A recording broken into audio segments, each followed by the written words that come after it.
बादशाह अकबर अक्सर अपने दरबारियों से कुछ अजीबोगरीब काम करने कहते रहते थे और न कर पाने पर बहुत नाराज हुआ करते थे। एक दिन भरे दरबार में उन्होंने बीरबल से कहा, बीरबल, मैं चाहता हूं कि तुम अपने कल्पना शक्ति का इस्तेमाल कर एक ऐसा चित्र बनाओ जिसे देखकर मैं खुश हो जाऊं। बीरबल को चित्रकारी नहीं आती थी।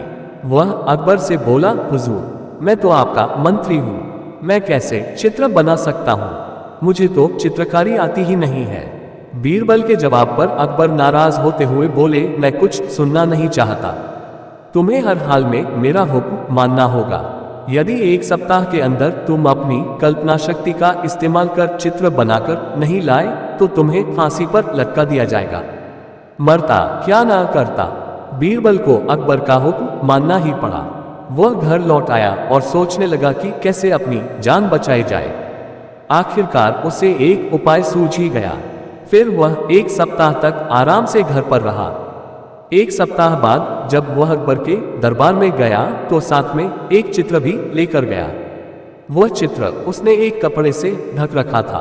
अकबर बीरबल को देखकर खुश हो गए कि उसने उनका हुक्म माना है। लेकिन जैसे ही उन्होंने चित्र के ऊपर से कपड़ा हटाया, उनका चेहरा उतर गया। दरबारी भी हैरान हो गए कि एक पल में बादशाह की खुशी कहाँ गायब हो गई। सबने बीरबल के द्वारा लाए चित्र को देखा। उसमें एक कोरा कागज भर था जिसमें चित्र का कोई नामो निशान नहीं था। आग बबूला होते हुए अकबर ने बीरबल से पूछा, बीरबल, ये क्या है?